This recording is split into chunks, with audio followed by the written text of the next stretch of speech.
चित्र Bharti film festival में आप सबका बहुत स्वागत है। और इस पहले सत्र या मास्टर क्लास को होस्ट करने का मुझे अवसर मिला है। इसके लिए मैं भारतीय चित्र साधना को और चित्र भारती फिल्म फेस्टिवल के आयोजकों का बहुत आभार प्रकट करता हूं।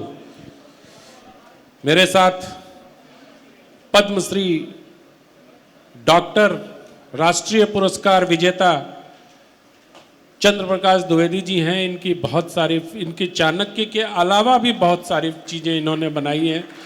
लेकिन क्या होता है फिल्म इंडस्ट्री में, एक जो सफल हो जाता है आप उसी की छवि में इस कदर बंध जाते हैं कि इनकी और चीज़ों को लोग याद नहीं करते हैं, चाणक्य में ही फंसे रह जाते हैं।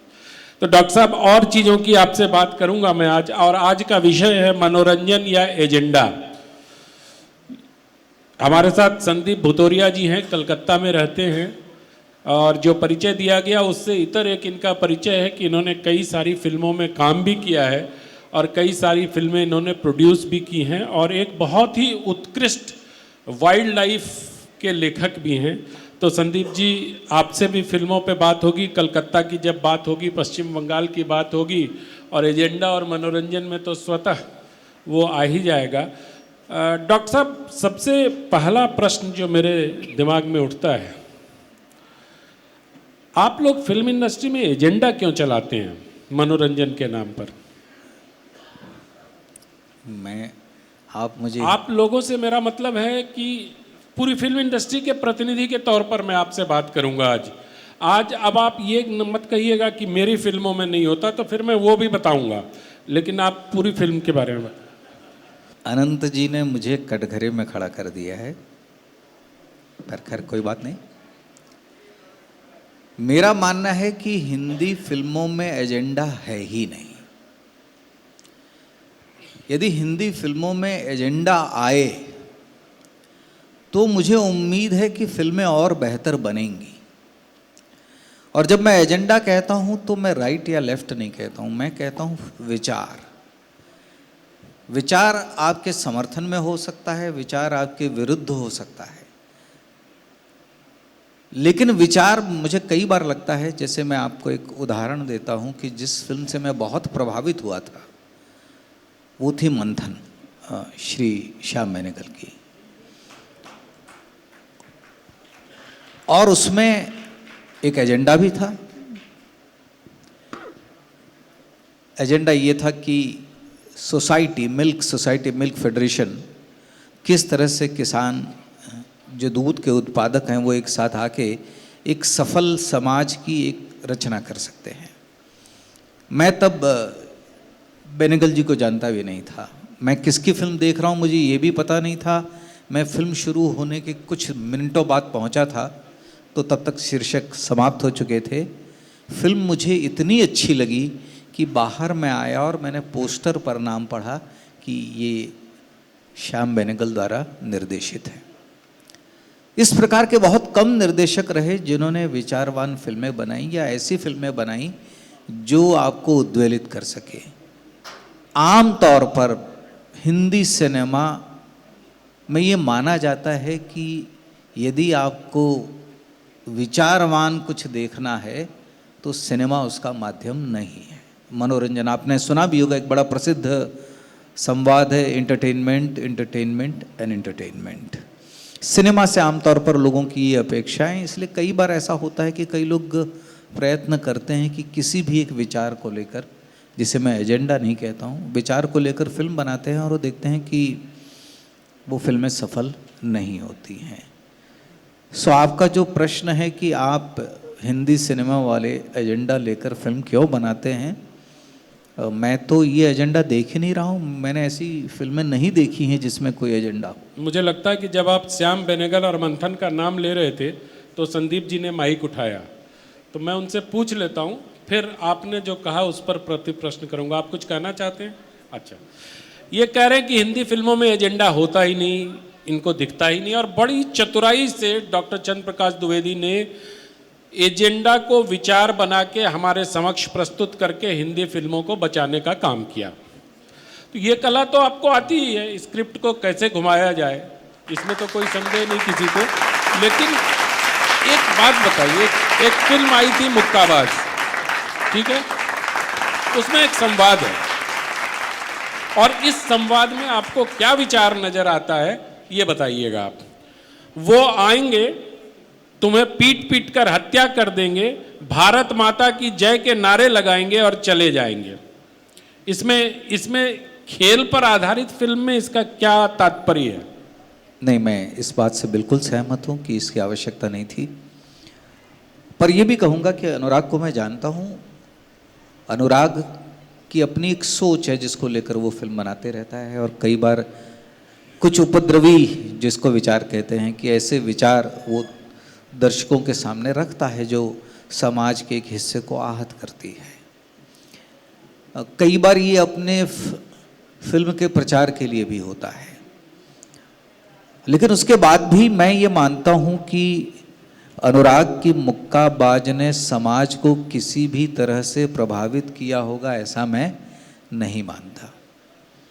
अब आप गोल पोस्ट बदल रहे हैं। मैं सिर्फ एजेंडा की फिल्म में बात कर रहा हूं, आप उसके प्रभाव हम अगले चरण में जाएंगे। चूंकि मैंने ये फिल्म देखी नहीं थी, मुझे ये कहते ये फिल्म फ्लॉप हो गई थी। मैं बता कोई संकोच नहीं है कि अनुराग की कोई भी फिल्म मैंने थिएटर में नहीं देखी। एक देखने गया था, वो मध्यांतर में छोड़कर चला आया था। ऐसा इसलिए नहीं है कि मैं उसे पसंद नहीं करता। मैं किसी व्यक्ति विशेष की तो बात ही नहीं कर रहा। आपने चूंकि एक जनरलाइज्ड स्टेटमेंट दिया कि ऐसा नहीं होता है, तो मैं आपको सैकड़ों उदाहरण दे सकता हूं जहां दादा साहब फाल्के के दौर के बाद जब समाज सुधार की फिल्में चली और जब देश स्वाधीन हुआ, उसके बाद से किस प्रकार फिल्मों में सोशलिज्म घुसा, जो इंदिरा गांधी के काल में कम्युनिज्म में तब्दील हुआ, और जो 91 के आसपास आके रोमांटिसिज्म ऑफ टेररिज्म में कन्वर्ट हो गया। ये एक बड़ी साफ सी स्पष्ट सी रेखा हिंदी फिल्मों में आपको नहीं दिखाई देती है। मुझे बहुत आश्चर्य है, मुझे लगा कि आप देखेंगे। जी बताइए। मैं बहुत विनम्रता के साथ एक बात कहना चाहता हूँ कि अगर हिंदी फिल्मों में एजेंडा नहीं है तो या तो एजेंडा की परिभाषा हम गलत समझते हैं, क्योंकि अगर हम व्यावसायिक फिल्में बनाते हैं तो हमारा एजेंडा है लाभ कमाना, और अगर हम लाभ कमाने के उद्देश्य से फिल्में नहीं बना रहे हैं, सामाजिक जागरूकता के उद्देश्य से घाटा कमाने के लिए फिल्में बना रहे हैं, तो हमारा एजेंडा है सामाजिक जागरूकता के लिए फिल्में बनाना। या हम कोई सरकारी सहायता से या उसके लिए कोई डॉक्यूमेंट्री बना रहे हैं वाइल्ड लाइफ प्रमोशन के लिए, या कोई विषय के प्रमोशन के लिए, या टूरिज़्म डिपार्टमेंट के प्रमोशन के लिए, तो हमारा एजेंडा तो उस चीज़ को बनाने के लिए है ही है। ये कहना कि हमारे कोई भी फिल्में बनाने के पीछे कोई एजेंडा है ही नहीं, या ये कहना कि हिंदी फिल्मों में एजेंडा है ही नहीं, ये तो मुझे उचित नहीं लगता है। क्योंकि चाहे वो एजेंडा कॉमर्शियल हो, चाहे नॉन कॉमर्शियल हो, चाहे कोई प्रमोशनल हो, चाहे नॉन प्रमोशनल हो, चाहे वो हिडन हो, चाहे विजिबल हो, एजेंडा तो हमारे कोई भी काम में रहेगा ही, या एजेंडा तो फिल्म बनाने के पीछे रहेगा ही। चाहे वो किसी भी चीज़ के लिए, चाहे सोशल अवेयरनेस हो, चाहे प्रॉफिटेबिलिटी हो, चाहे किसी के कॉज के लिए हो, चाहे प्रोवोकनेस हो, चाहे नेशनलिज्म हो, चाहे कुछ भी हो, वो एक तो एजेंडा उसके लिए रहेगा ही। पर आपकी जो बांग्ला फिल्म है जी, उसमें तो किसी प्रकार का ऐसा भी एजेंडा कई बार दिखाया जाता है जो वो राष्ट्रीयता के खिलाफ चला जाता है। हाँ, तो कई बार ऐसा लगता है कि ये पता नहीं किस दुनिया की बात कर रहे हैं।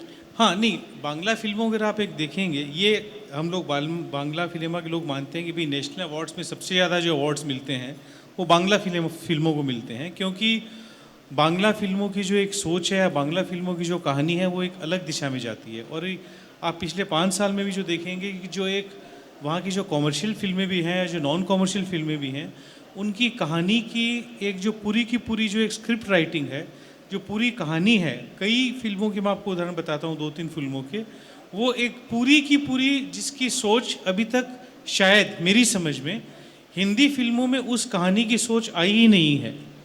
जैसे मान लीजिए हमारे यहाँ एक फिल्म आई जो अभी इस दौर में ब्लैक एंड वाइट फिल्म आई, जिसमें उन्होंने एक आदमी की मनोदशा दिखाई कि जो हिंदी फिल्मों में जो व्यक्ति डबिंग करता है,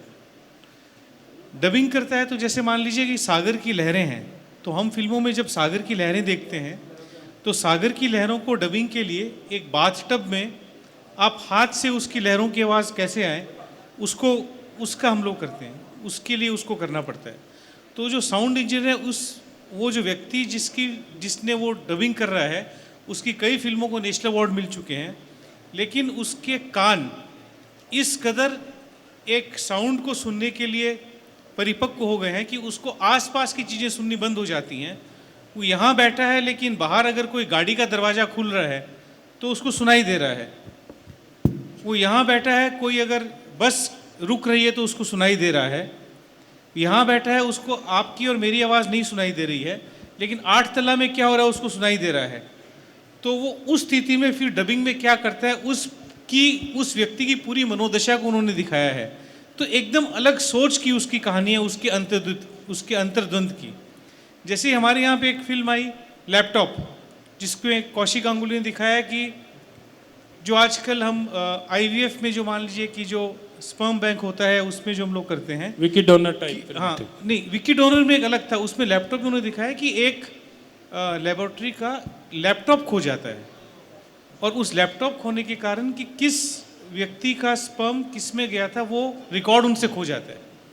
और उसके बाद जब एक बच्चा ये जानने के लेबोरेटरी में पहुंचता है कि वो किसका था, तो वो संदीप जी, आप क्रिएटिविटी की बात कर रहे हैं। हाँ। मैं एक ऐसे एजेंडा की बात कर रहा हूं, जैसे बंगाल में अभी कल ही खबर आई जी कि सिलीगुड़ी, पॉलिटिकल भी वही मैं उसी पे आ रहा हूँ बहुत कि मनोरंजन होना चाहिए या मनोरंजन की आड़ में एजेंडा चलाना नहीं। चाहिए। एजेंडा फिल्मों में बहुत ज्यादा चलता है, मैं इस बात से एकदम अब जैसे सहमत कल हूं। बंगाल का ही आपका उदाहरण दूं, हाई कोर्ट में केस हुआ और हाई कोर्ट ने उसको कहा जो सिलीगुड़ी में दो जो शेर का जो शेर था, का वो नाम तो सीता का। मेल का नाम अकबर रख दिया और फीमेल का नाम सीता रख दिया। जी। तो ये तो फिल्मों में भी ऐसा हमने देखा है।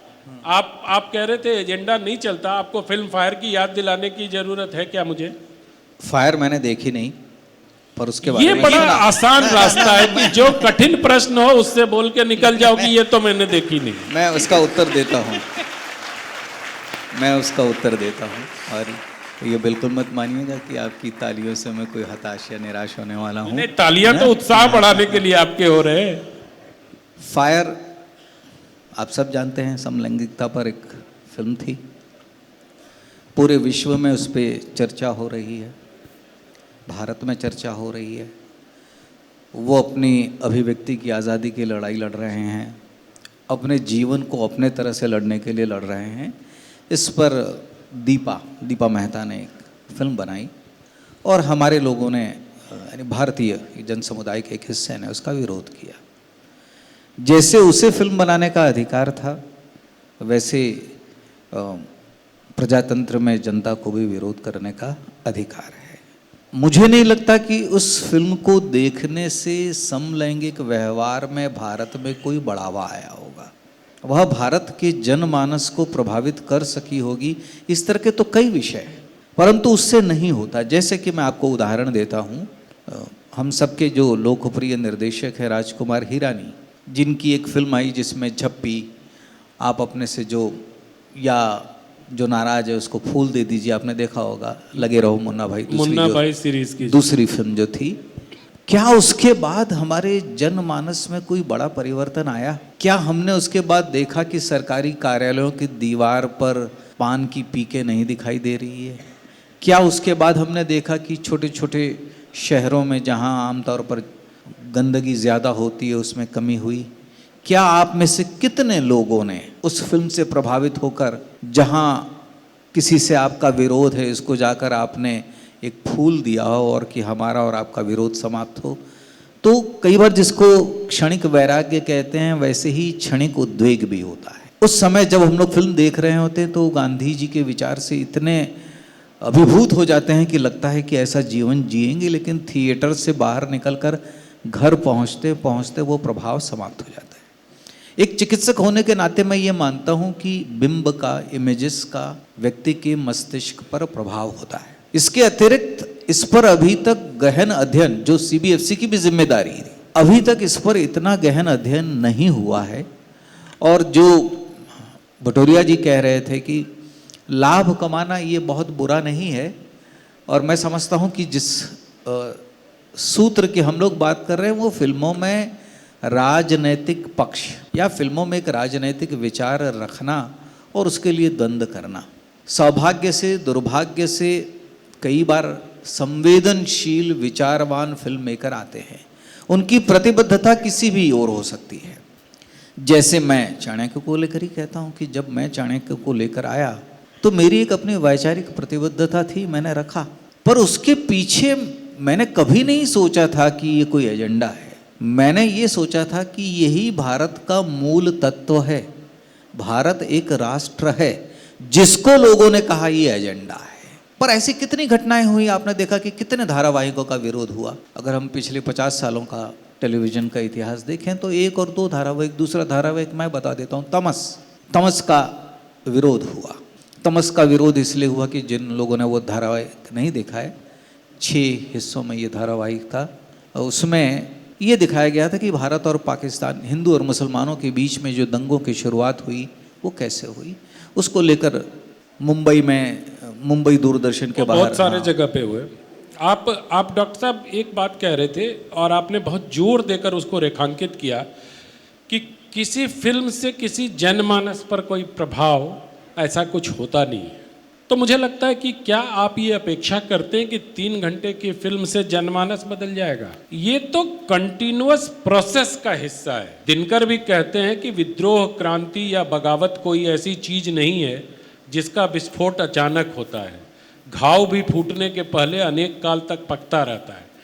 तो फिल्मों को जब आप किसी के सामने प्रस्तुत करते हैं तो लगातार उसी विचार, जैसे आप चलिए, आपने तो उदाहरण दे दिया गांधी जी का प्रभावित नहीं हुए, लेकिन क्या आपको नहीं लगता कि फना जैसी फिल्म से या गुलजार जैसे डायलॉग से जो आतंकवाद को जायज ठहराने का प्रयास फिल्मी दुनिया के, आपके फिल्मी दुनिया के लोगों ने किया, वो उचित था?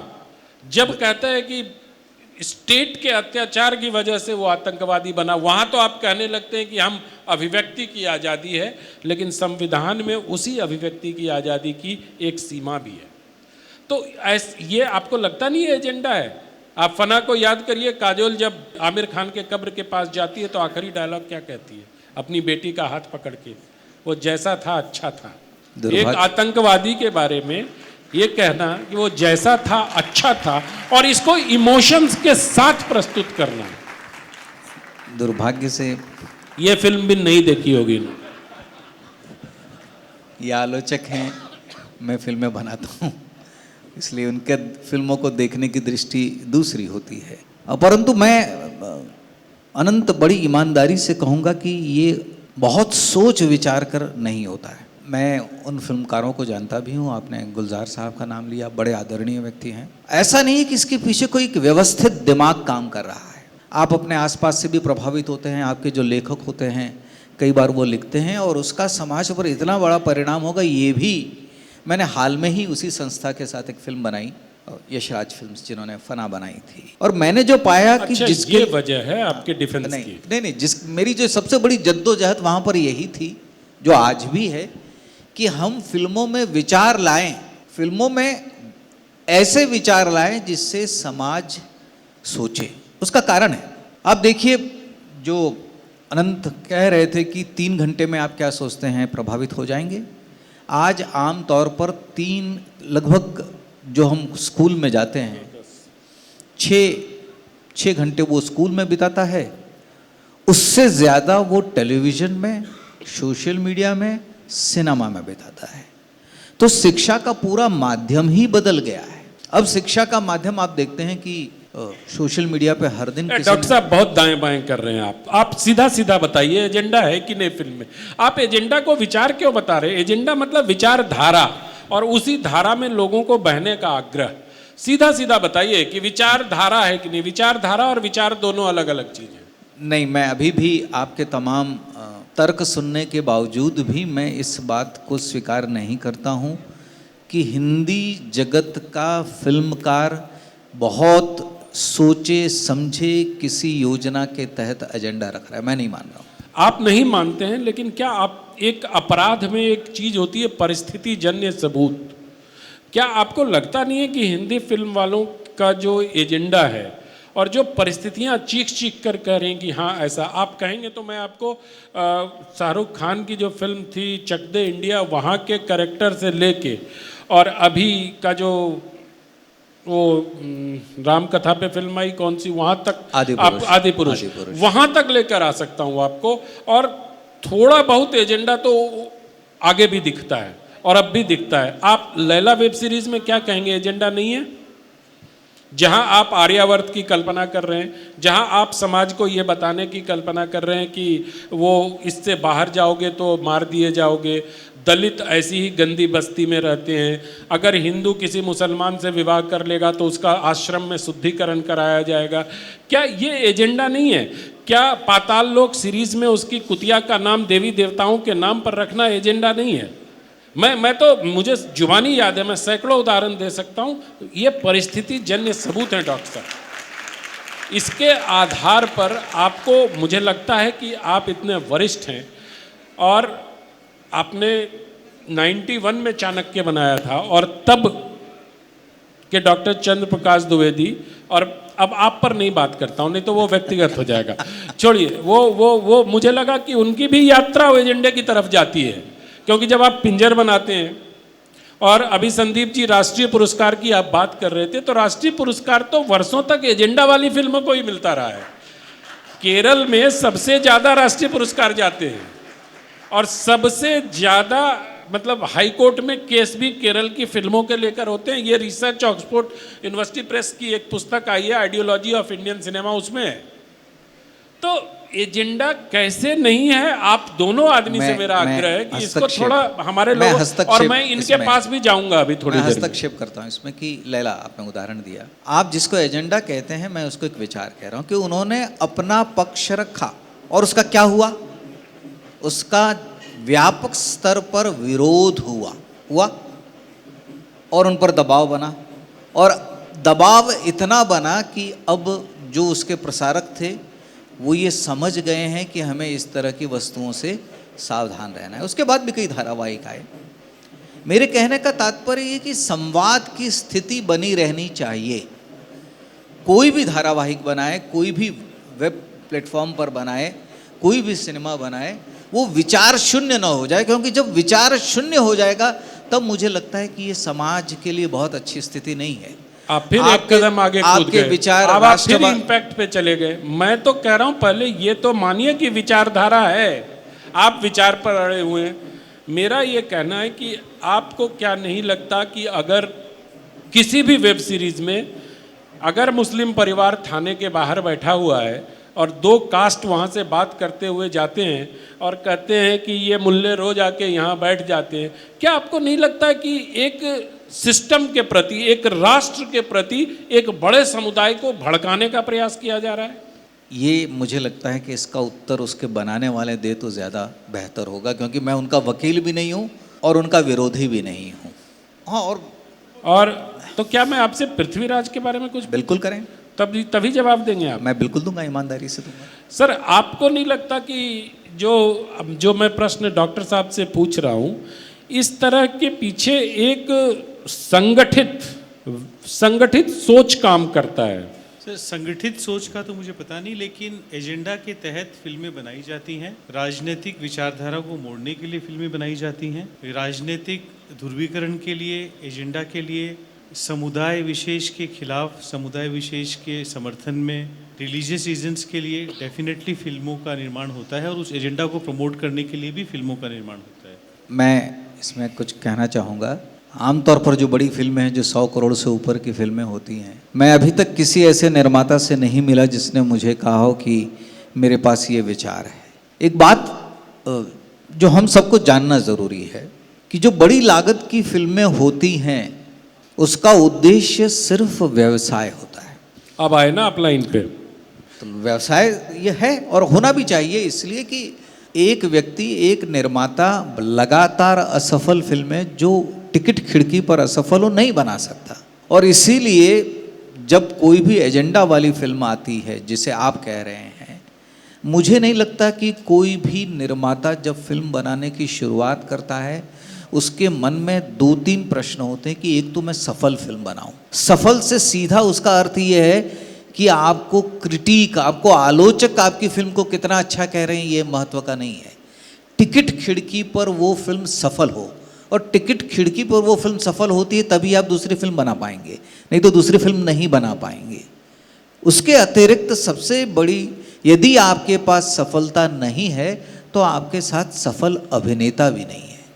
तो यदि मुझे कोई पूछे तो मेरा एजेंडा या मेरे समकालीन जो फिल्मकार हैं उनका एजेंडा है एक ऐसी कहानी मिले और एक ऐसा कलाकार मिले जिसके आधार पर मैं एक बहुत ही सफल फिल्म बना सकूं। अब मैं यहाँ पर अनंत को कहूँगा कि चक दे इंडिया का इन्होंने नाम लिया। मुझे भी उस फिल्म में जब मैंने देखा तो हम जानते हैं कि नेगी जी का नाम बदल दिया गया था, उनका पूरा चरित्र बदल दिया गया था। लेकिन मुझे ये बात बताइए कि उसका इतना भारी जन समर्थन क्यों हुआ? क्योंकि अंत में उस फिल्म का जो इंटेंट है वह लोगों को अच्छा लगा। और कई बार आप देखते हैं कि बहुत खराब फिल्में भी उनको भारी जन समर्थन मिलता है। मैं नाम नहीं लेता, हाल में ही ऐसी फिल्में आई हैं। तो अंततः दर्शक तय करता है। मैं अपना उदाहरण देता हूं कि पृथ्वीराज जब असफल हुई, उसके 50 कारण हैं, मैं जानता हूं। वो असफल हुई तो उसका सीधा परिणाम ये हुआ कि उसके एक दिन पहले मैं 5 फिल्में कर रहा था, दूसरे दिन रिलीज होने के बाद वो 5 फिल्में मैं नहीं कर रहा हूं। इसलिए मैं जब भी बाजार में जाता हूं तो मैं एजेंडा लेके नहीं जा सकता। और लोग जानते भी, जैसे मैं आपको उदाहरण देता हूं, जिन्होंने पृथ्वीराज देखी होगी, उसके अंत में एक पंक्ति आती है कि फिर इतने वर्षों बाद दिल्ली फिर से भारत माता की हुई। इस बात को लेकर न सिर्फ इसका विरोध हुआ बल्कि आंदोलन जैसी स्थिति खड़ी कर दी। लोगों ने यहां तक कहा कि चंद्र प्रकाश, तुमने इस एक वाक्य से पूरी मुगल शासन या पृथ्वीराज के बाद से 1947 तक की सारी परंपराओं को खारिज कर दिया। तब मेरे दिमाग में ये नहीं था। जब आदित्य चोपड़ा ने मुझे कहा कि कोई एक ऐसी पंक्ति मुझे दो, लेकिन उसका एक दूसरा अर्थ लिया गया। और जो मेरे अपने मित्र भी थे, जो शायद मेरी उतनी निंदा नहीं करते लेकिन उनकी अपनी राजनीतिक प्रतिबद्धता थी, उन्होंने मेरी बड़ी निंदा की। तो कई बार हम लोगों ने उसके परिणाम के बारे में नहीं सोचा होता है। आप, अच्छा लग रहा है कि आप अपनी फ्रेटर्निटी के लोगों को बचा रहे हैं लगातार, और लगातार पता नहीं सफल या असफल प्रयास कर रहे हैं। आपने बहुत उसका कहा कि चक दे इंडिया का इंटेंट अच्छा था। मुझे नहीं मालूम कि इंटेंट को नापने का कोई पैमाना अभी तक है कि नहीं है, पर कंटेंट अच्छा था ये हम सब लोग कह सकते हैं। लेकिन कंटेंट के पीछे का इंटेंट क्या था, ये एनालिसिस तो हो ही सकता है जब आप नेगी जी को कबीर खान बना दोगे, है ना। मैं सिर्फ ये जानना चाहता हूँ, चलो बहुत खुल के पूछता हूँ आपसे, आपकी फ्रेटर्निटी हिंदू धर्म प्रतीकों को लेकर उदार रहती है और मुस्लिम धर्म प्रतीकों को लेकर एकदम अनुदार, ऑर्थोडॉक्स, परंपरावादी हो जाती है। कि मस्जिद में तो कभी हीरोइन को हीरो किस नहीं करता, लेकिन मंदिर में ये आप दुस्साहस कर ले जाते हैं, आपकी इंडस्ट्री कर ले जाती है। ये क्यों संभव होता है?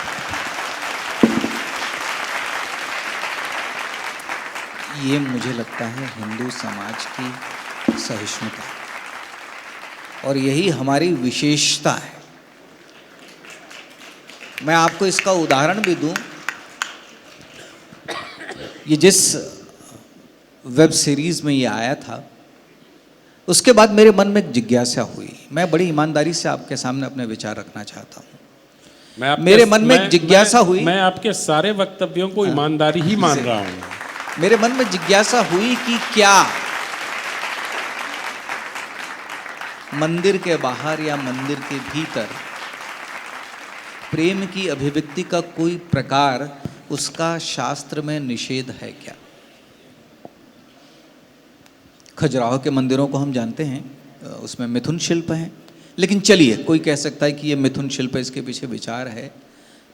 शुक सप्तति ये पुस्तक मैंने लाई, मैंने विद्वानों से बात की कि इसका उल्लेख हमारे यहाँ है, और शुक सप्तती में एक कथा है जिसमें, जिसको हम प्रेम आलिंगन सब कहते हैं, ये मंदिर के भीतर है और ये आज की कहानी नहीं है। मेरे कहने का तात्पर्य यह है कि हिंदू परंपराएं इतनी उदारवादी हैं कि वे आपके लिए सभी संभावनाएं रखती हैं, और जब हम इस तरह की बातें करने लग जाते हैं कि मंदिर के बाहर ये नहीं होगा, मंदिर के भीतर ये नहीं होगा, तब कहीं ना कहीं हम सेमेटिक होते जा रहे हैं। जिस तरह की संकीर्णता दूसरे संप्रदायों में है, मैं हमेशा कहता हूं कि हमें दूसरों के जैसा नहीं बनना है। आप बिल्कुल ठीक कह रहे हैं डॉक्टर साहब, पर आपसे मेरा मतभेद इसलिए है कि संकीर्णता शब्द जो है ना, वो समय सापेक्ष होता है। जो चीज़ें किसी काल में संकीर्ण लगती हैं वो किसी और काल में आपको प्रगतिशील लग सकती हैं। तो आप किसी पुराण के आधार पर, और मैं बार बार आपसे कहता हूं कि संस्कृत में एक कहा जाता है कि यद्यपि सिद्धम लोक विरुद्धम, अगर सिद्ध भी है और लोक के विरुद्ध भी है तो नहीं करना चाहिए। आप बताइए, आज की तारीख में आप वाल्मीकि रामायण की आड़ लेकर अशोक वाटिका में सीता और हनुमान के बीच का जो संवाद है, क्या आप दिखा सकते हैं? क्या आज का लोक उसको मान लेगा? वाल्मीकि ने लिखा था। ये एक प्रश्न है जो हम सबको इस पर गंभीरता से विचार करना चाहिए, इसलिए कि वाल्मीकि रामायण और तुलसी के रामचरितमानस में बहुत अंतर है। और मैं जानता हूँ कि चूँकि इन्होंने भी रामायण का बड़ी गहनता से अध्ययन किया और मैंने भी किया है, कई ऐसे प्रसंग हैं जो हम आज के भारत को कहेंगे तो शायद उनको चोट लगे, परंतु उनको ये नहीं पता है कि ये कोई मेरा कथन नहीं है या ये कोई अनंत का कथन नहीं है, ये महर्षि वाल्मीकि का कथन है। वाल्मीकि ने जो अपने समय में लिखा था, यदि उसको जस का तस प्रस्तुत किया जाए तो हमारे समाज को बहुत आपत्ति होगी। उनको विश्वास नहीं होगा कि वाल्मीकि ने इस प्रकार से वर्णन किया है। अब प्रश्न ये है कि जो वाल्मीकि ने लिखा है, जब मैं वाल्मीकि रामायण पर आधारित सिनेमा या धारावाहिक बना रहा हूँ, तो क्या मैं उसके मौलिक स्वरूप को रखूँ या नहीं रखूँ? यदि मैं उसके मौलिक स्वरूप को नहीं रखता और मैं जन भावना का आदर करते हुए उन चित्रों को, उन बिंबों को लाऊं जो हाल के 300-400 वर्षों में आए हैं, तो दूसरा एक प्रश्न ये भी उठता है कि वाल्मीकि रामायण और गोस्वामी जी रचित रामचरितमानस के अतिरिक्त भी इस देश में बहुत सारी राम कथाएँ हैं जिनमें बहुत सारी भिन्नताएं हैं, और वो भिन्नताएं ऐसी हैं जो आपको आहत कर सकती हैं। राम कथा यदि आपको अवसर मिले तो फादर कामिल बुल्के की ज़रूर देखिएगा, मैं यहाँ रोकता हूँ। लेकिन जब कभी मौलिकता की बात आएगी तो मैं चाहूँगा कि देश वाल्मीकि की दृष्टि से भी रामायण को देखे, वो आवश्यक है, वरना हम अपने सारे शास्त्रों का मर्म धीरे धीरे खोते जाएंगे। जैसे कि आप किसी भी पुराण को उठा लीजिए, पुराणों में ऐसी बहुत सारी बातें हैं जो आपको विद्रूप लग सकती हैं। मुझे पता है कि आपको वेद पुराण का बहुत ज्ञान है और सिनेमा को भटका कर आप उधर ले जाना चाह रहे हैं। मैंने तो एक सामान्य सा प्रश्न पूछा था कि उस संवाद को क्या आप अगर फिल्म बनाएंगे तो आप दिखाने का दुस्साहस कर पाएंगे? नहीं, दुस्साहस नहीं। जैसे मैं उदाहरण देता हूँ, मैंने किया है और उसकी प्रतिक्रिया भी क्या हुई वो भी आपको बताता हूँ। महाभारत में झेला आपने? महाभारत में झेला, और अभी स्वराज्य संहिता में governance and civil services in the Ramayana, मैंने एक धारावाहिक बनाया था सिर्फ 13 प्रकरणों का, governance and civil services in ancient India, ये लोकसभा टीवी के लिए बनाया था। उसमें जब श्री राम वनवास के लिए जा रहे हैं, जब वनवास उनको दे दिया गया है, तो गोस्वामी जी ने अलग वर्णन किया है, वाल्मीकि ने अलग वर्णन किया है। महर्षि वाल्मीकि ने जो वर्णन किया है उसमें लक्ष्मण जो है वो क्रोधित हो जाता है, और वो इतना क्रोधित है लक्ष्मण कि वो श्री राम से कहते हैं कि हमारे पिता एक युवा स्त्री के मोह में अपना नियंत्रण खो चुके हैं, ऐसे पिता को बंदी बना लेना चाहिए या उनकी हत्या कर देनी चाहिए। जो भी आपके विरोध में जो भी व्यक्ति खड़ा होगा उसको मैं मारने के लिए उत्सुक हूँ। यदि भरत भी आपके विरोध में खड़ा होता है तो मैं भरत का भी संहार कर सकता हूँ। ये मूल वाल्मीकि में है। मैंने इसी को वाल्मीकि रामायण, चूंकि मैं गवर्नेंस इन रामायण कह रहा था, मैंने जस का तस उन्हीं शब्दों को थोड़ा सा आसान करके लिखा और बाद में मैंने प्रतिक्रिया में देखा कि बहुत सारे व्यक्तियों ने नीचे ये लिखा कि चंद्र प्रकाश द्विवेदी ये कौन सी रामायण लिख रहे हैं। जाहिर सी बात है कि मैंने ये नहीं लिखा कि मैंने उन्हीं शब्दों को दोहराया है जो वाल्मीकि ने कहा है। और ऐसा बहुत कुछ है, जैसे कि अहिल्या का पाषाण की शिला हो जाना, ये गोस्वामी जी की कल्पना है, ये वाल्मीकि की कल्पना नहीं है। यही तो मैं कह रहा हूँ कि रचनाएं और फिल्में समय सापेक्ष होती हैं। वाल्मीकि एक पोएट की तरह लिख रहे थे, तुलसीदास एक भक्त की तरह लिख रहे थे। वाल्मीकि का समय कुछ और था, तुलसीदास का समय कुछ और था, अब का समय कुछ और है। अब जो रामायण रचेगा वो अभी के समय के हिसाब से रचने का प्रयास करेगा। अभी जैसे तुलसीदास की भी जो कुछ पंक्तियां हैं उसको लोग छोड़ देंगे अगर अभी राम रचेंगे, जैसे नरेंद्र कोहली ने छोड़ दिया अपने उसमें।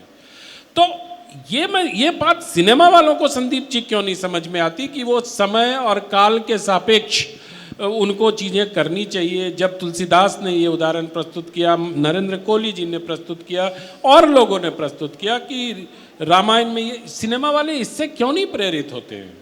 इस सिनेमा वाले तो प्रेरित होकर अपने हिसाब से बनाते ही हैं, चीज़ों को मोल्ड करते ही हैं। सिनेमा वाले तो सबसे ज़्यादा अपने हिसाब से चीज़ों को मोल्ड करके दिखाते हैं।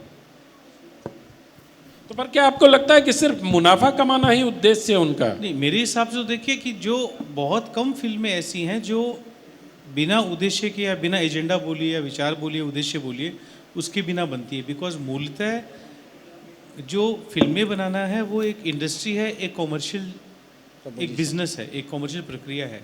आप उसी स्टार को लेंगे जो बिकेगा, आप उसी स्टोरी को लेंगे जो स्टोरी दर्शकों को भाएगी, आप उसी थिएटर में रिलीज़ करना चाहेंगे जहाँ पे ज़्यादा दर्शक आएंगे। आप वो डेट तय करते हैं कि इस दिन अगर बिके तो इस टिकट खिड़की पे एक दूसरी बड़ी सिनेमा एक साथ रिलीज़ नहीं हो। तो सिनेमा वाले स्टोरी लिखते समय चीज़ों को बदलते ही हैं। अभी एक जो बड़ी फिल्में आई थी, उन्होंने जिस तरह से डायलॉग लिखे और जिस तरह से उन्होंने चीज़ों को मोल्ड किया ही ना, उन्होंने भी तो धर्मशास्त्र को ही मोल्ड किया था। उन्होंने तो इस कदर मोल्ड किया कि क्या का क्या लिख दिया। मैं तो आपके पास आ रहा हूँ सर। मुझे एक मित्र ने बताया, वो स्क्रिप्ट राइटर है, नाम नहीं बताऊंगा, उसका करियर खतरे में पड़ जाएगा, चंद्र प्रकाश जी साथ बैठे हैं। उसने कहा कि सासाराम बिहार की एक कहानी थी जहाँ एक मंदिर को मुक्त और मंदिर में दो जोड़े आते हैं और उनको पुजारी शरण देता है, और वो हिंदू थे, पुजारी तो हिंदू। तो जो डायरेक्टर था उसने कहा कि इस मंदिर को दरगाह में बदल दो, तो एक रोमांटिसिज्म दिखाई देगा कि हिंदू जोड़ा आया तो दरगाह वालों ने उसकी मदद की। इस तरह की चीज़ें भी क्या घटित होती हैं, ये मैं आपसे पूछूंगा, पर भाई साहब कुछ कहना चाह रहे थे। सबसे पहले तो नमस्कार, मैं थोड़ा विलम्ब से आया उसके लिए क्षमा चाहता हूँ। इस देश के अंदर 3 एक्टर हैं जिनके कारण, जिनकी खुद की पर्सनली मानसिकता भी समझने की ज़रूरत है, और उसके बाद जब पिक्चर में वो रोल करते हैं उसके बाद कैसा रोल वो लेते हैं, क्योंकि अपनी मर्ज़ी से रोल लिया जाता है। अगर वो रिजेक्ट करना चाहें तो स्क्रिप्ट को रिजेक्ट भी कर सकते हैं। वो 3 एक्टर हैं, आमिर खान, सलमान खान, शाहरुख खान। आमिर खान मूवी बनाएंगे तो हमारे हिंदू देवी देवताओं का मजाक उड़ाएंगे। शाहरुख खान, डंकी पिक्चर अभी आई है, उनको इंग्लैंड की अगर वहाँ पर नागरिकता चाहिए तो 4 लोग उसमें खड़े हैं, जिसमें 3 सिख हैं, उनका नाम भी सिखिज़म से ढिलन ही है।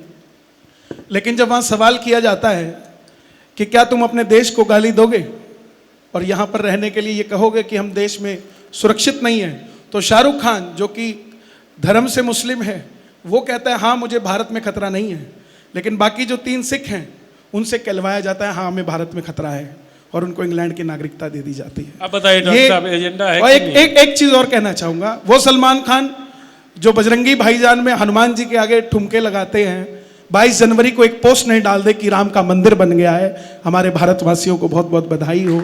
ये पर्सनली जो विचारधारा है इसको ये लोग बदलेंगे कि नहीं बदलेंगे, ये भी बहुत जानना हमारे लिए जरूरत है। आपका प्रश्न डॉक्टर साहब से पूछूंगा, लेकिन मैं अपने मित्रों से आग्रह करूंगा कि माइक लेके जाएं और कुछ प्रश्न लेंगे। 15 मिनट हम लोग अब और फिर कंक्लूडिंग मैं रिमार्क। इसका भी उत्तर दूंगा। प्रश्न का मतलब आप लोगों से आग्रह है कि सिर्फ प्रश्न पूछिएगा, अपनी राय मत दीजिएगा। राय देने के लिए डॉक्टर साहब लोग बैठे हैं।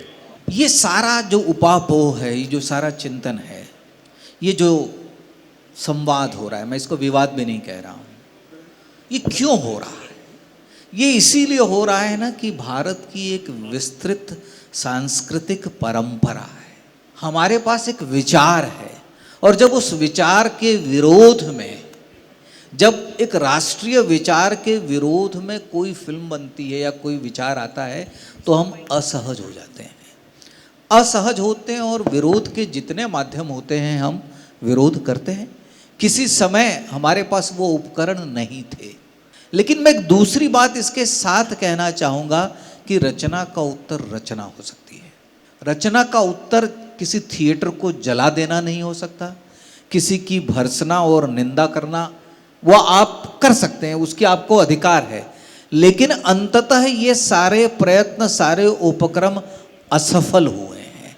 सच्चाई ये है कि जिनका इन सभी बातों के विरोध रहा है वो लोग सार्थक और अच्छी फिल्में नहीं बना पाए। यदि हम लोग सार्थक और अच्छी फिल्में बनाते तो जो जनता आज उनका सिनेमा जाकर देखती है वो हमारा सिनेमा भी देख सकती थी। दूसरा, जैसा ये फिर आप मुझे उकसा रहे हैं। मैं अभी नहीं ये होने वाला हूँ, क्योंकि आप सार्थक सिनेमा कहेंगे तो जिनको आप सार्थक सिनेमा कह रहे हैं सब सरकारी पैसे से बना हुआ सिनेमा है। जी बताइए। सर नमस्ते, मेरा नाम सर्वेश मणि त्रिपाठी है। मैं पंजाब केंद्रीय विश्वविद्यालय का शोधार्थी हूँ। जिस तरह की बातचीत चल रही है इसी से संदर्भ मेरा प्रश्न है। भारत में और भारत के दक्षिण पूर्वी देशों में रामलीला की परंपराएं बहुत पुरानी हैं जी, और भारत में भी अलग अलग प्रदेशों में अलग अलग परंपराएं हैं। और आपने बताया भी मंच से कि विभिन्न प्रदेशों की अलग अलग रामायण की परंपरा लिखित है और मौखिक प्रदर्शित रामलीला की परंपराएं हैं। अभी पुणे विश्वविद्यालय में रामलीला की प्रस्तुति हुई और वहाँ पे माता सीता को सिगरेट पीते हुए दिखाया गया। तो मैं आप सबसे ये पूछना चाहता हूँ कि ये एक प्रयोग और परंपरा के बीच को कैसे इसको देखें, इसका विरोध किया जाए कि प्रयोग मान के चुप हो जाया जाए। ये नाटक मैं मेरे पास उसका वीडियो आया था और मैंने ये इसका विरोध किया जाना चाहिए। बस। और अगला प्रश्न। मैं प्रोफेसर अमिताभ, केंद्रीय विश्वविद्यालय राजस्थान से। पहले तो इतने जीवंत संवाद के लिए अनंत भाई और चंद्रप्रकाश जी का आभार कि चित्र भारती ऐसा कर सकता है। दूसरा, मैं ये प्रश्न पूछना चाहूँगा कि जिस तरह कुमार गंधर्व बाकी शास्त्रीय संगीत नहीं सुनते थे और तभी वो एक मौलिक रचना कर पाए, क्या यह आवश्यक था कि ये फिल्में कम देखना इसने आपको सहयोग दिया कि आप उपनिषद गंगा जैसी रचना कर सके? और दूसरी बात साथ में ये कि उपनिषद गंगा जो कि मास्टर्स क्लास है, कोई ऐसा भारतीय शिल्प, क्योंकि कथ्य की बात हो रही है, कोई ऐसा भारतीय शिल्प भी आपने इतना अध्ययन किया अपनी प्रस्तुति में, कोई ऐसा भारतीय सिने शिल्प भी विकसित हो रहा है, इस दिशा में हम आपसे जानकारी चाहेंगे। मैं आपको एक संक्षिप्त जैसे मैं खजुराहो पर काम करना चाहता था और उसके पीछे मेरा दृष्टिकोण कामह, भारत का काम के प्रति, भारत का जो यहाँ काम शब्द का अर्थ नहीं जानते, डिज़ायर फॉर प्लेजर, जिसमें शारीरिक सुख भी एक प्रमुख अंग है। उसमें प्राचीन भारत का हमारा सांस्कृतिक दृष्टिकोण क्या है, क्योंकि इसको लेकर हर कुछ महीनों पर एक विवाद CBFC के सामने होता है। मुझे आज तक कोई निर्माता नहीं मिला, पर आपको जानकर आश्चर्य होगा कि मुझे ऐसे कई लोग मिले जिन्होंने कहा कि डॉक्टर साहब कामसूत्र पर फिल्म बन सकती है क्या? और मैंने गंभीरता से कई बार उस पर विचार भी किया कि क्या मैं कामसूत्र टेक्स्ट को ट्रांसलेट कर सकता हूँ क्या? अभी तक मैं सफल नहीं हुआ हूँ। मेरे कहने का मतलब ये है कि हम दर्शन की ओर नहीं जाना चाहते। जब हम कहता हूँ तो मतलब जो हमारे निवेशक हैं वो चाहते हैं कि यदि मैं एक फिल्म बनाता हूँ, कामसूत्र बनाता हूँ, तो उस नाम में ही इतनी शक्ति है कि वो बहुत सारे दर्शकों को लेकर आएगा। तो मूलतः अनंत जो मैं कहता हूँ कि हम सब फिल्मकार जो हैं वो सफलता के पीछे भाग रहे हैं, और अंततः हमारा मूल्यांकन भी कि हम अच्छे या बुरे निर्देशक हैं वो हमारी प्रतिभा के आधार पर नहीं होता है, वो हमारी सफलता के आधार पर होता है। कई ऐसे श्रेष्ठ निर्देशक रहे हैं जिनकी कोई फिल्म सफल नहीं हुई, लेकिन उनकी रचना तो पैमाना ही यही होता था कि फिल्में अगर अच्छी नहीं है तो क्या क्रिटिक्स चॉइस में चली जाती थी। तो डॉक्टर साहब एक और प्रश्न ले लें। मैं 4-5 प्रोजेक्ट्स के नाम लेता हूँ और आपसे विचार चाहता हूँ कि ये एजेंडा थे या नहीं थे। एक फिल्म थी गांधी, क्या वो एजेंडा थी? दूसरा एक प्रोजेक्ट था शाहबानो कांड खत्म होने के बाद में 2 प्रोजेक्ट बने थे, रामायण और महाभारत, क्या वो एजेंडा के तहत बने थे? भारत एक खोज करके एक सीरियल बना था, क्या वो एजेंडा था?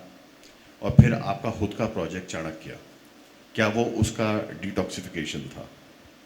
पहला आपने कहा गांधी गांधी। एटनबरो की बात करें ना, जी, रिचर्ड एटनबरो जी, की। जी। नहीं, देखिए, कई बार देखी और वो मेरी बहुत पसंदीदा फिल्मों में है वो। और उसके पीछे जो मैंने पढ़ा है कि रिचर्ड एटनबरो ने 21 वर्ष पहले फिल्म बनने और आने के बीच, उनके विचार करने और दर्शकों तक आने के बीच में 21 वर्षों का अंतराल रहा। वो इस बात से प्रभावित थे कि एक व्यक्ति ने अहिंसा के माध्यम से देश में, विश्व में एक बहुत बड़ी क्रांति लाई। तो उनका जो आशय था गांधी के चरित्र को पूरे विश्व समुदाय तक ले जाना। और एक मज़ेदार बात, चूँकि मैंने पढ़ा है उस फिल्म की मेकिंग के बारे में, कि जिस व्यक्ति ने उसको सिनेमेटोग्राफ किया है, जिसने उसकी शूटिंग की है, जब उन्हें 21 वर्ष पहले उन्होंने कहा कि मैं गांधी पर एक फिल्म बनाना चाहता हूँ, तो सिनेमेटोग्राफर की राय ये थी कि एटनबरो एक ऐसे बूढ़े व्यक्ति पर फिल्म क्यों बनाना चाहता है जिसने छोटी सी एक धोती पहन के रखी, क्योंकि उनको गांधी के बारे में कुछ पता नहीं था। फिर गांधी पर कुछ पुस्तकें एटनबरो साहब ने अपने सिनेमेटोग्राफर को दी और बाद में उनको लगा कि ये तो विश्व इतिहास का एक बहुत ही महत्वपूर्ण व्यक्ति है जिस पर फिल्म बननी चाहिए। इसमें यदि आप कहते हैं तो मैं इसमें एजेंडा नहीं, मैं इसमें एक विचार, एक शुद्ध विचार देख रहा हूँ कि उनका जो कृतित्व है वो दर्शकों तक पहुँचे। अब आपने रामायण और महाभारत, ये धारावाहिक की बात कर रहे हैं आप, है ना? आपको जानकर, जो मेरी अपनी जानकारी है, और ये मुझे जानकारी डीपी त्रिपाठी आप जानते हैं, उन्होंने दी थी कि रामायण और महाभारत, यह प्रस्ताव सागर साहब और चोपड़ा जी के बजाय वो प्रधानमंत्री कार्यालय की ओर से आया, स्वर्गीय राजीव गांधी, उन्होंने ये प्रस्तावित किया था। और ये प्रस्ताव श्याम बेनेगल के पास भी था, लेकिन श्री श्याम बेनेगल इसमें निर्णय करने में उन्होंने देरी कर दी और तब तक रामानंद सागर और बी आर चोपड़ा ने ये तय कर लिया था। और इसलिए बाद में राजीव गांधी ने उन्हें डिस्कवरी ऑफ इंडिया बनाने के लिए कहा। Discovery of India Nehru ji के दृष्टिकोण से बनाई हुई एक धारावाहिक है, वो पुस्तक भी बहुत, और उस पर जो आप इतिहासकार देखते हैं, उन इतिहासकारों से हम सभी का या कईयों का मतभेद रहा होगा। और इतिहासकार मूलतः नेहरू जी को इतिहासकार भी नहीं मानते। उसके बाद मैं आया, चाणक्य थे भी नहीं वो इतिहासकार। उसके बाद मैं आया। मैं जब आया तो मैंने कोई ऐसा नहीं सोचा था कि मैं संघ की उस विचारधारा से कि हम एक प्राचीन राष्ट्र हैं और ये स्वर आ नहीं रहा है और मैं कुछ विशेष करना चाह रहा था, पर ऐसा नहीं था कि मैं कोई बड़ा आंदोलन करने जा रहा हूं। मुझे लगा कि ये कथ्य आना चाहिए। और आप भी जानते हैं अतुल, उसके पीछे कोई संगठन नहीं था, कोई व्यक्ति नहीं था। जैसे एक आम फिल्म मेकर, या मतलब कुल मिला के एजेंडा नहीं था। लेकिन आपने जो राजीव गांधी वाला किस्सा सुनाया, इनके मित्र ने इनको थोड़ा बाद से सुनाया, जो फास्ट फॉरवर्ड करके किस्सा सुनाया, उसके कब बनी थी रामायण, आपको याद है? 88 में टेलीकास्ट हुआ था। 88 में टेलीकास्ट हुआ, तो जाहिर सी 86 के आसपास। उस समय राजीव गांधी सरकार पर सबसे बड़ा दाग क्या था? सिख दंगों का। उनको उनके सलाहकारों ने कहा कि आप हिंदुओं को प्रसन्न करने का कोई काम करिए। तो उन्होंने कहा इससे अच्छा क्या हो सकता है कि जी, वीएन गाडगिल उस समय शायद सूचना और प्रसारण मंत्री थे। तो वीएन गाडगिल की एक किताब है जिसमें ये साफ साफ लिखा है कि शाहबानो का जो कांड हुआ था 1986 में, उसके बाद क्योंकि हिंदू पक्ष बहुत ज्यादा नाराज था, उद्वेलित था, हाँ। उनको पैसिफाई करने के लिए पीएमओ की तरफ से फिल्म मेकर्स ढूंढे गए कि भाई जल्दी से रामायण शुरू करो, जल्दी से महाभारत शुरू करो। तो इसलिए वही मैं कह रहा था और नेहरू को इतिहासकार साबित करने के लिए भारत एक खोज बनाया मैं गया था। इसीलिए कह रहा था डॉक्टर साहब को कि इनके मित्र थोड़ा किस्सा फास्ट फॉरवर्ड करके सुनाते डॉक्टर हैं। साहब बहुत ज्यादा लिबरल हो गए हैं। मैं आपको एक चीज बता रहा हूँ डॉक्टर साहब, मैं तो सर व्यक्तिगत टिप्पणी ना करिए डॉक्टर साहब, प्लीज। एक और आखिरी सवाल लेंगे हम, एक और आखिरी मैं सवाल। एक छोटी सी बात सर कह दूं? एक मिनट, एक और अतुल जी 2 मिनट रुक जाइए। हाँ सर, अब हम लोग बड़ी देर से ना एजेंडा की बात कर रहे हैं कि मैं रंजू एरी हूँ और मैं जर्नलिस्ट हूँ। अभी बहुत देर से जो चर्चा थी वो एजेंडा के ऊपर कंसंट्रेट हो रही है कि एजेंडा क्या है। सर मैं ये पूछना चाहूँगी कि अपार्ट फ्रॉम द फिल्म्स एक और एजेंडा फिल्म्स के पैरेलल चलता है कि एक फिल्म में, जैसे इन्होंने कहा पृथ्वीराज में एक डायलॉग से टर्मोइल आ गया, हम एक फिल्म में बात करते हैं, फिल्म अभी रिलीज नहीं हुई, हमने देखी नहीं, उसके रंग पे एक गाना बनता है बेशरम रंग, हम उस पर बवाल करते हैं। एक फिल्म आती है कि पद्मावती का ये हिस्सा क्यों दिख रहा है, उस पर बवाल करते हैं। तो इस तरह का जो एजेंडा है ये क्रिएटेड है या अपने आप क्रिएट होता है या क्रिएट किया जाता है कि इसके पीछे किसी फिल्म की सफलता या असफलता एक कारण हो सकता है? मुझसे पूछ रही हैं आप? ये बिल्कुल क्रिएट किया जाता है। क्यों, मैं आपको बताता हूँ। कौन लोग हैं वो? मैं मानता हूँ कि इस देश में आपको अपनी अभिव्यक्ति की स्वतंत्रता है, लेकिन आपको हिंसा की स्वतंत्रता नहीं है। आपने पहला बेशरम रंग उसके लिए कहा, मैंने भी देखा, सबने देखा, सीबीएफसी ने उसे अप्रूव भी किया। सीबीएफसी ने उसके रंग को बदलने का कोई निर्देश नहीं दिया। ये एक, और मैं नहीं मानता हूँ कि जो भी उसके कॉस्ट्यूम डिज़ाइनर रहे होंगे या श्री आदित्य चोपड़ा या जो भी उसके निर्देशक रहे होंगे, उन्होंने जानबूझकर सैफरन कलर चुना। पर हमारे कुछ नेताओं ने उसको एक खास तरह से रंग दे दिया, उसको लेकर विवाद हुआ, विवाद उग्र हुआ और उसके बाद भी उसमें कोई परिवर्तन नहीं हुआ और फिल्म हिट हो गई और फिल्म चली। और वही नहीं, उसके बाद हमारे माननीय प्रधानमंत्री ने ये कहा भी कि हमारे नेता समाज का काम ज़्यादा करें, सिनेमा पर कम बोलें, इसलिए कि हमारे यहाँ ये भी होड़ लगी है कि मेरी कमीज़ आपकी कमीज़ से ज़्यादा सफ़ेद है, मैं आपसे बड़ा हिंदू हूँ। अब पद्मावत में कमर दिख रही थी। हमारे शास्त्र में मैं जहाँ कहता हूँ कि जब भी हम प्राचीन भारत की बात करेंगे, हमारे बहुत सारे जो तर्क हैं वो गिर पड़ेंगे, इसलिए कि हमारे ऋषियों का दृष्टिकोण इतना विस्तृत है।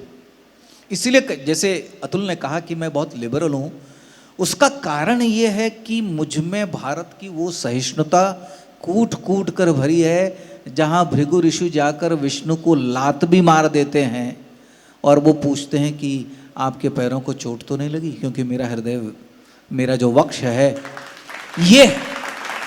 और जो आप कहते हैं, जिस पर हम बहस करते हैं, तर्क वितर्क, हर तरह की बात हमारे शास्त्रों में है सर। लेकिन और फिर शास्त्रों ने बाद में ये हमेशा कहा, मैं जो बात कह के मैं अनंत को मुझ पे हमला करने का पूरा अवसर नहीं, दूंगा। हमला नहीं, मैं मैं तो एक ही बस बात कहता हूं, खत्म करना चाहता हूं। हाँ, क्या कहा है वन पर्व में युधिष्ठिर ने?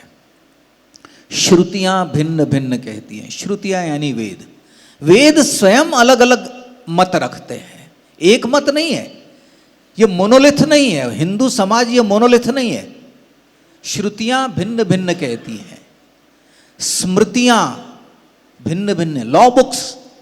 नारद स्मृति में नारद का मत है, याज्ञवल्क्य स्मृति में याज्ञवल्क का मत है, मनुस्मृति में मनु का मत है, भीष्म नीति में भीष्म का मत है। और आप देखते हैं कि उसमें कई बातों से प्रयाण है, एक दूसरे से दूर भी हैं। श्रुतियां भिन्न भिन्न कहती हैं, स्मृतियां भिन्न भिन्न कहती हैं, तर्क का अंत नहीं। यानी मनुष्यों ने यह भी माना कि किसी अंतिम निर्णय पर हम तर्क के आधार पर नहीं पहुंच सकेंगे। और उसके बाद कहा है, किसी ऋषि का मत अंतिम मत नहीं है। ये हम नहीं कह सकते कि आज क्या हम वेदों को मानते हैं, उत्तर है नहीं। क्या आज हम मनुस्मृति को मानते हैं, उत्तर है नहीं। तो फिर क्या निर्णय लें? तो जो हमेशा कहते हैं, तो फिर उस पथ पर चलो जिस पर महाजन बड़े लोग चले हों, अनुकरणीय चरित्रों के पीछे हम चलें। और इसीलिए नाट्य शास्त्र में कहा कि अनुकरणीय चरित्रों पर फिल्में बनाई जाएं। तो हम ऐसे उदाहरण रखें जो, जैसे आपने कहा पद्मावत का, उसके बाद जाके मैंने बड़े गंभीरता से अध्ययन किया। एक आक्षेप ये था कि रानियां कैसे नाचती हैं, हर्ष के जन्म पे उनकी माँ नाच रही है। मैंने शास्त्रों में ऐसे बहुत देखा। और कटी प्रदेश कमर के सौंदर्य को लेकर इतना कुछ लिखा जा चुका है भारतीय काव्य में, भारतीय शास्त्रों में, और राजस्थान की परंपरा कोई जड़ नहीं हो गई है कि जिसको लेकर। लेकिन आप भी जानती हैं उन आंदोलन के पीछे कुछ लोगों का अपना राजनीतिक स्वार्थ होता है, और हर कोई अंत में चाहता है कि मैं एमएलए या एमपी कब बनूंगा। इस तरह के आंदोलन, मेरे भी पुतले जलाए गए हैं। सर, आप पृथ्वीराज सम्राट क्यों नहीं? आप हमारे पौराणिक ग्रंथों के आधार पर इसको ठीक करना चाह रहे हैं, उचित ठहराना चाह रहे हैं, लेकिन अब समय नहीं है, मैं समाप्त करता हूँ। लेकिन मुझे लगता है कि अगर ऐसा ही था तो अलग अलग कालखंड के लेखकों को अलग अलग चीज़ लिखने की क्या आवश्यकता पड़ी, इसका उत्तर नहीं चाहता हूँ मैं आपको। जयशंकर प्रसाद ने लिखा, बैठशिला की शीतल छां एक पुरुष भीगे नैनों से देख रहा था प्रलय प्रवाह। दिनकर क्या कहते हैं उसके बाद की काल में आके, रे रोक युधिष्ठिर को न यहाँ जाने दे, उसको स्वर्ग धीर, पर फिरा हमें गांडीव गदा लौटा दे अर्जुन भीमवीर। तो ये सिनेमा में भी ऐसा होता है, समय सापेक्ष होता है कोई भी चीज़। अगर आप समय के आधार पर, तुलसीदास इतने बड़े रिवोल्यूशनरी थे कि वाल्मीकि को बदल दिया उन्होंने, बदल ही दिया ना, अगर आप इस एंगल से सोचो तो। तुलसीदास बहुत क्रांतिकारी कवि थे, उनके समय की मांग वो थी। मैं सिर्फ यही कह रहा हूँ कि सिनेमा वालों को भी साहित्यकारों से समय के अनुसार बदलकर लिखने की प्रवृत्ति पर ध्यान देना चाहिए। हमेशा right side of the balance sheet नहीं देखना चाहिए कि हम उधर देखेंगे तो मुनाफा ज़्यादा दिख रहा है, कोई गाली गलौज करा। तो इस पर, इसी के साथ मैं आप सबका धन्यवाद ज्ञापित करता हूं। डॉक्टर चंद्र प्रकाश द्विवेदी जी, आप हमारे कार्यक्रम में आए, आपका बहुत बहुत आभार। मेरी दृष्टि है जो मैं आपके सामने रख रहा हूं, चुंबन मंदिर में हो, मंदिर के बाहर हो, इस पर हम ज्यादा नहीं सोच रहे हैं, इस पर हम शास्त्रोक्त निर्णय नहीं ला रहे हैं। रुकिए रुकिए रुकिए रुकिए, मेरी बात पूरी सुनिए। यही हम लोगों का विमर्श क्या हो रहा है? हम लोगों का विमर्श ये नहीं हो रहा है कि ये सही है या गलत है, ये स्थान सही है।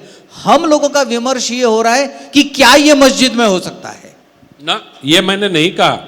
अगर ये विमर्श है तो हमारी कृपया आप हिंदू समाज की तुलना विश्व की किसी समाज से, किसी संप्रदाय से, किसी मत से, किसी विचार से मत करिए, क्योंकि जितने जितने आप हिंदू धर्म, हिंदू दर्शन की गहराई में उतरेंगे, मुझे लगता है आप भी मेरे निष्कर्ष पर पहुंचेंगे कि हम, ईश्वर करे आपके आनो भद्राः कृतवो यन्तु, हम अपने मन के दरवाजे खुले रखें। जहाँ से अच्छे विचार आ रहे हैं आने दें, जहाँ बुरे विचार आ रहे हैं उसे हम रोकें। ये नहीं कि हम सब कुछ इस आधार पर तय करेंगे कि इस्लामिक वर्ल्ड में क्या हो रहा है। इस्लामिक वर्ल्ड की चिंता करने की ज़रूरत नहीं है, हम बहुत प्राचीन सभ्यता है। ये कहने की, एक मिनट, ये कहने की आवश्यकता नहीं है डॉक्टर साहब।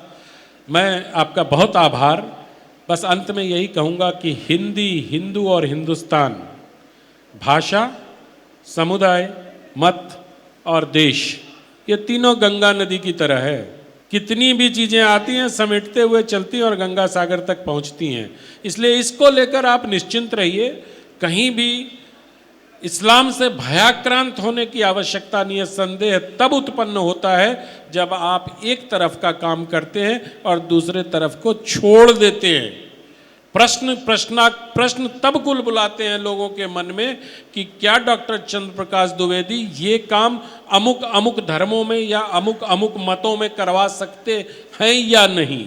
ये कोई आग्रह दुराग्रह नहीं होता कि आप करवाएं ही वहाँ।